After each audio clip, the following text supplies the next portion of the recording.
So Amorim suddenly has a dilemma at Manchester United. Sesko is going to be injured for probably the next month now. And although he wasn't starting every game anyways, he was starting against most of the teams that were lower down in the league. The easier games, if you will. No, that's not really a thing anymore. The thing is, on paper now, the United have the easier schedule coming up, and it might seem simple just to keep Cunha up front. The trouble is, in these games against teams lower down in the league, United expected to have more of the ball, but we haven't done well with it in the league under Amorim. And playing Cunha up front, I think it suits playing on the counter-attack a lot more than anything else. But if we're going to play this false nine stuff, then I was thinking this week, if we're going to play this false nine stuff, why don't we go with Mr. 9.5 himself? Even given the fact that the last action I remember him doing was failing to defend a corner against Brighton, and the fact that he got booed off at Old Trafford last season, I still think Xerxes is a very underrated player. And last season, before his injury against Newcastle, he was really picking up momentum in a team that was really struggling at the back end of last year. He was starting to show us what he was all about, but that momentum was lost in the blink of an eye. In this video, I want to take a look at what Xerxes brings to that sort of false nine role, and why Amorim might start to look his way in the next few weeks now. As always, drop a like if you enjoy, guys, subscribe if you're new around here, and let's get into it. Let's go. Why am I saying all this then, given the fact that Xerxes has barely featured for United this season? Well, we're playing Everton at home Monday night. And I remember back to playing Everton at home in the Premier League last season. One of the best games that we had under Amorim. Obviously a lot of personnel changes since then. Few players exiled. But it was Xerxes in that game that played an absolutely vital role. And I can see him doing that in upcoming games for United.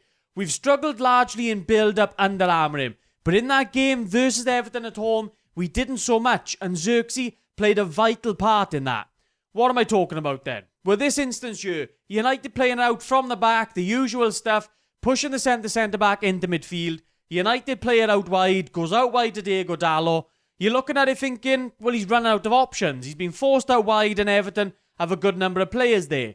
But Xerxes is doing what he does best, dropping deeper, away from the Everton centre-backs. They don't really want to follow him that deep into United's half. So Xerxes picks up the ball, plays a lovely little pass round the corner to Mino. All of a sudden, United are attacking that last line of defence. Mino can pass it out to Ahmad. You've got almost a 3 versus 3 on Everton's back line. So you can see immediately what Xerxes can bring to this team. Again, another instance where Martinez has the ball yet again, but this time around it's in a little bit more settled play.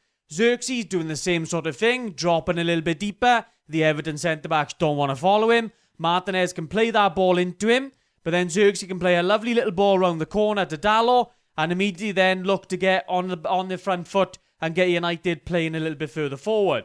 So this sort of link-up play that I think Xerxes has a lot of advantages over the likes of someone like Cunha playing in that striker role.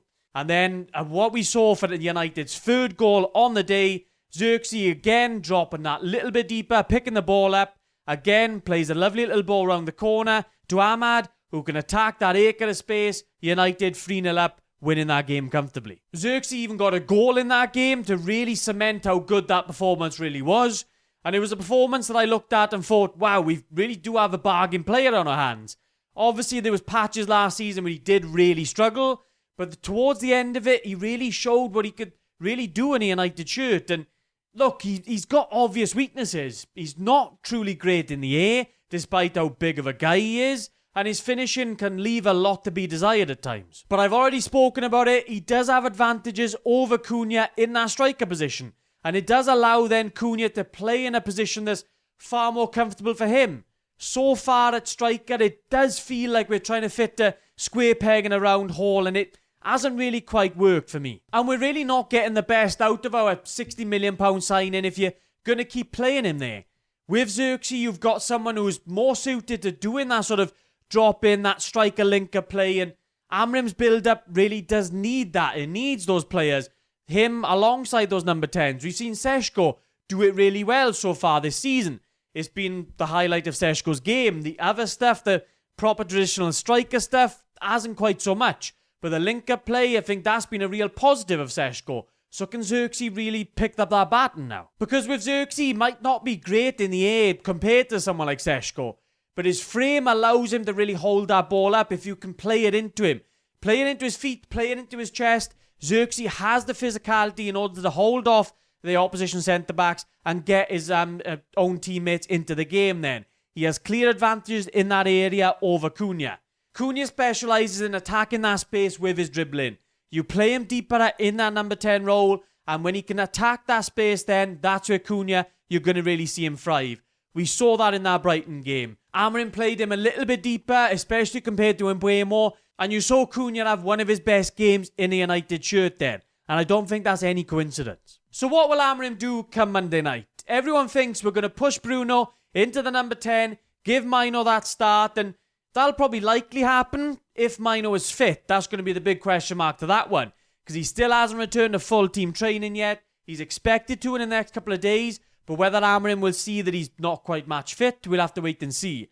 There's also a world where Amorim just really doesn't rate Mino that much. He would rather keep that Bruno-Casemiro partnership going. Bruno and Casemiro, to their credit, have played to a very high level this season.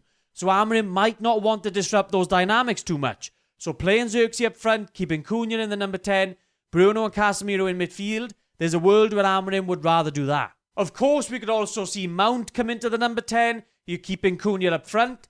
That's also a really good possibility. So we're going to have to just wait and see. I would like to see Xerxes get some more minutes, even if he's not starting though. We're going to see Mbeumo and Ahmad head off to AFCON very soon, and then all of a sudden then you're probably going to be relying on players like Xerxes. He's probably not going to get sold in January. We know the United are reluctant to really let anyone go because our squad is not that big at the minute. And unless a decent offer comes in, I can't see him leaving permanently. So can we see what he's all about? Can he expand on what he did for United last season? If he plays to a decent level and Amorim still doesn't want him come the end of the season, then, well, at least he would have still increased his value a little bit. Players like Xerxes on the fringe of things now, with the World Cup around the corner, should be hungry to play. We know it's clear now that him and Mino, players like that around the fringes of things, are wanting to play minutes, whether it's at United or not. If they're not going to get minutes in the next month or so, they're going to be pushing for a move away. But I would like to see these players start to get a few more minutes now. Even though we're not in Europe, we're going to start to be playing more games. As I mentioned, the AFCON is coming up, so United are going to have to rely on these players a little bit more. They're going to have to see a little bit more minutes. Injuries are going to be a thing as well. So if United are going to pick up more of them, then you are going to be relying on these players. So just throwing them into the thick of things when it's obviously too late then for them to get up to speed, you're not going to see the best out of them. But if we can see him a little bit more now in the next few weeks, I'd like to see really the best version of him. The same goes for Mino as well. Obviously, it's not easy being a United manager trying to fit these players in. We've got youngsters really knocking down the door as well. You've got like Shea Lacey. You've got Chido Obi as well in the academy doing really well again this season. So there's players obviously hungry for those starting spots. It's not all about Xerxes and Mino. There's other players as well really trying to fight for those starting minutes. So it's going to be a really interesting spell now this next month or so, especially with the festive period as well coming up. More fixtures for United coming up then.